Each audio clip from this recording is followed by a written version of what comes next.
Antes de comenzar con este video, quisiera mandar saludos a algunas personas que han estado apoyando este canal. Marian López, Cheto Paraguayo y Juan Cabrera. También quisiera comentarles que hemos creado un grupo de WhatsApp donde podemos interactuar cosas del canal, por ejemplo sugerencias, opiniones, ideas, críticas o cualquier cosa que tenga que ver con el canal. Muchas gracias y los espero. Una mañana Taú meditaba y sonreía irónicamente al contemplar a sus vástagos deformados, fenomenales así como la obra de destrucción a que se entregaban. Sus ojos bailaban en las órbitas, sus dientes castañeaban, por su boca despedía llamaradas y monologaba en estos términos. Dicen que las mujeres me habían maldecido, y que por eso he sido condenado a tener esta descendencia contrahecha.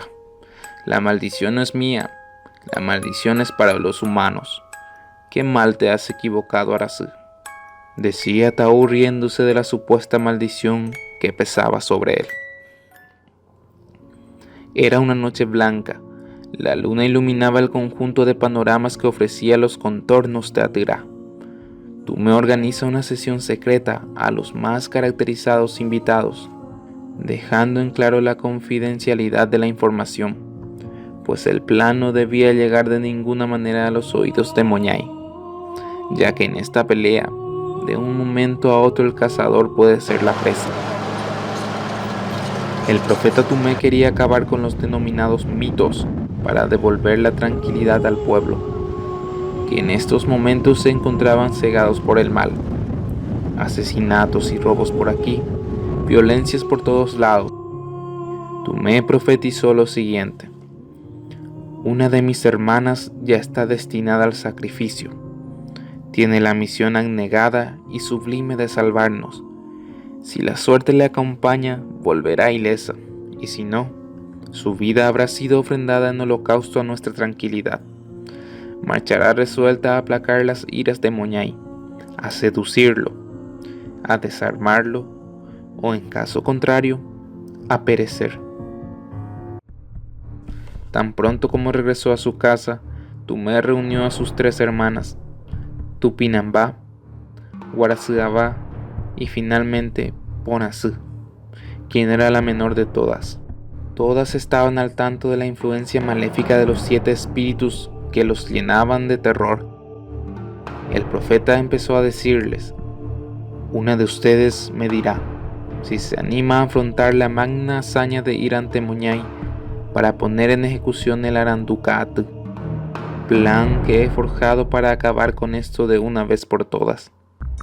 Antes siquiera terminara bien, Ponasí se adelanta y con voz resuelta expresa: yo iré a matarlo. Luego de haber recibido las instrucciones del caso, marchó a cumplir la difícil misión que se le había encomendado. Cuán joven y hermosa era la doncella, última hermana de Tumé, que ofrecía su vida en redención de su patria, para librarlos así de la dominación de los 7 mitos que asolaban el terruño amado. No muy lejos de Atirá se divisaba el cerro Cabayú, en cuya gruta vivía Moñay. Allí fue que Ponasí se presentó una mañana muy temprano para poner en práctica los planes de su hermano Tumé. Aquella criatura de negras entrañas, grande y fuerte, quedó indefenso ante tanta hermosura que poseía Ponasí. Jamás había visto una mujer tan hermosa, de formas esculturales, tan perfecta, de mirada tan dulce y penetrante, y armada de una audacia incomparable. La mujer inmediatamente empezó a declarar su amor por la criatura. Después de una larga charla, Moñay exige que si de verdad lo amara, que se case con él, a lo que Ponasí responde que sí, pero con una única condición: que reuniese a todos sus hermanos en aquel lugar para conocerlos y que puedan presenciar la boda. De no ser así, la hermosa joven tendría que regresar sin más a su hogar. Moñay aceptó sus condiciones, con una ligera excepción: su hermano mayor, Teyuyaguá. Debido a su gran tamaño y deformidad, no podría ir junto a ellos, así que llegaron al acuerdo de que la boda se realizaría en el cerro Yaguarón. en una gran caverna que se encontraba allí, dentro de 10 días, cumpliéndose así todo lo que el profeta Tumé profetizó. A los 10 días señalados se encontraban reunidos en la gruta de Yaguarón, Teyuyaguá, Boituí, Muñay, Yesuyateré, Curupí, Aoao y Luizón, quienes rodearon e hicieron cumplida adoración a Ponazú, que allí estaba más hermosa que nunca en su atavío nupcial. Las bestias comenzaron a abusar de la chicha, la bebida tradicional de los indígenas, y bien pronto quedaron embriagados. Tumé y su gente se encontraban cerca. Se disponían a cerrar la puerta de la caverna, en el momento preciso en que Ponazú tenía que abandonar la gruta. Ponazú empezó a correr. Muñay, apenas al darse cuenta, alcanzó a atinar para agarrarla, y sumamente ebrio le gritaba: «No me abandonéis, hija querida. ¿Me estás traicionando?» «Traición, traición», respondieron a coro los hermanos, descubriendo así el plan.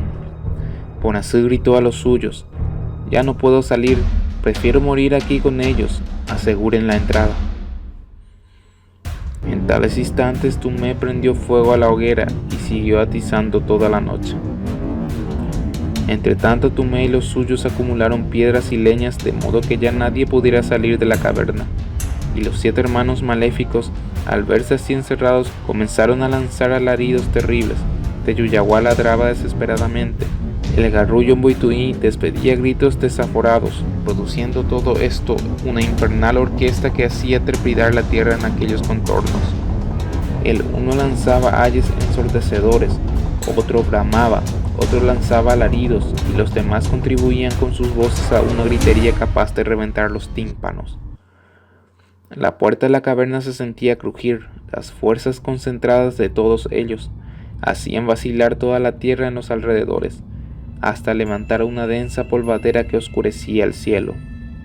A eso de la madrugada, Ponazú dejó de existir entre el humo y el fuego, y su espíritu luminoso, semejante a una luciérnaga, salió de aquel antro candente y se elevó a las regiones del éter, donde mora.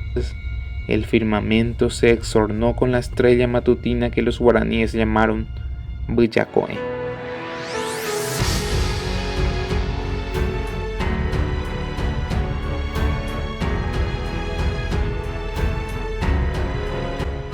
Ese radiante lucero es el espíritu de Ponazú, que fue situado allí por obra de Tupá, destinado a alumbrar todas las auroras por los siglos de los siglos. El rutilar de aquel lucero recordará perennemente los ojos de aquella diosa de la hermosura, sacrificada en aras de la redención de un pueblo.